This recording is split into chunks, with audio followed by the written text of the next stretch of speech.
Hello, everyone. Thank you so much for joining the speech. My name is Omar G. Gill, and the topic of discussion for today is pro death penalty. Now, shootings, drugs, rapes, they're an unfortunate part of our society. And this is an issue which destroys the lives of everybody it can grasp on. I had a friend in middle school.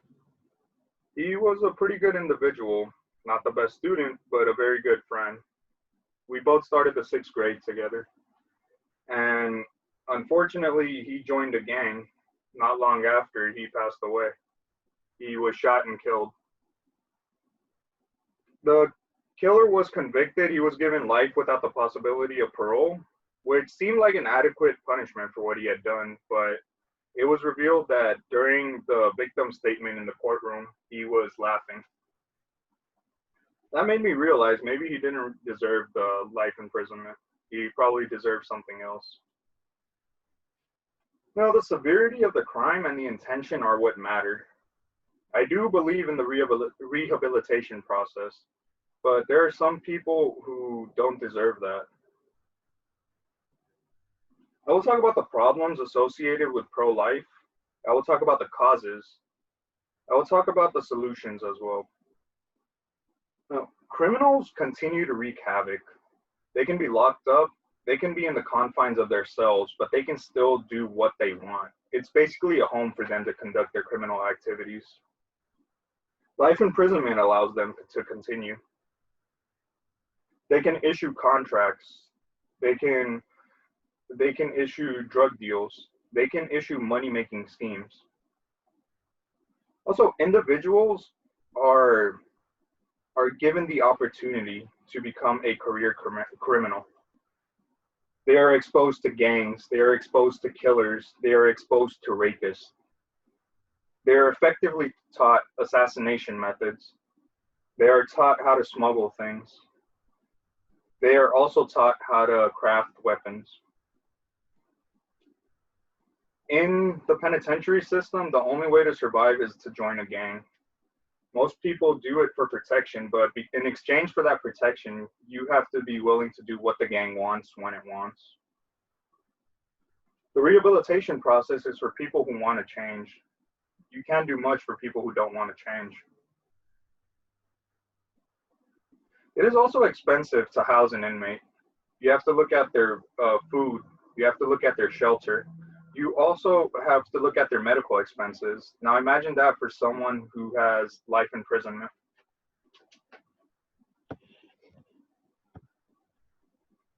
Sorry about that, just trying to get this camera back on.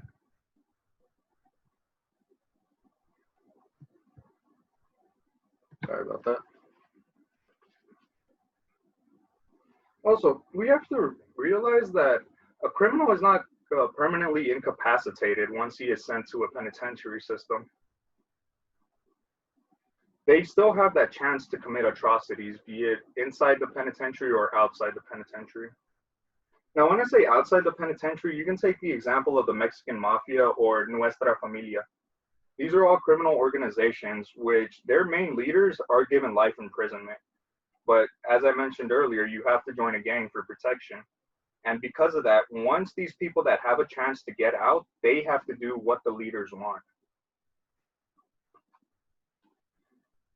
In a National Geographic show called Lockdown, Gang War, there was an ex-Southern Mexican gang general by the name of Oscar Cristales, aka Cholo. He said that we have control of everything that happens in the prison, except the gates. Serving jail time does not work as a deterrent. People will still commit atrocities. If we take the example of Saudi Arabia, they offer stricter punishments. You can get your hand chopped off for stealing and execution for more severe crimes. The crime index by country for mid-2020 indicated that the US crime rate is 47.7%. The US safety rate is 52.30%. The Saudi Arabian crime rate is 26.68%.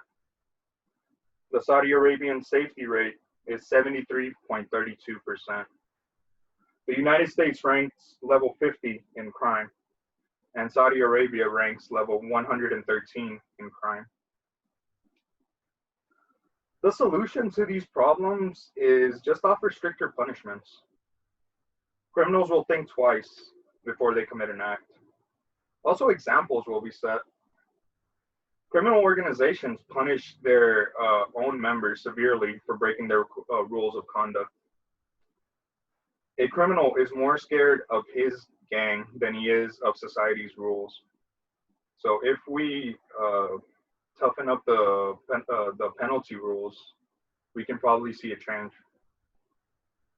Also, by eliminating the worst of the worst, society will be less exposed to violent offenders, thereby reducing the chance of them becoming a career criminal. I've talked about the problems that society faces because of life imprisonment over the death penalty. I've talked about the causes of these problems, and I've talked about the solutions to combat these problems. Again, there are people that want to change. There are also people who feel no remorse and relish over the fact of what they have done. Again, the severity of the crime and the intention are what it boils down to. I know my speech might offend some of you.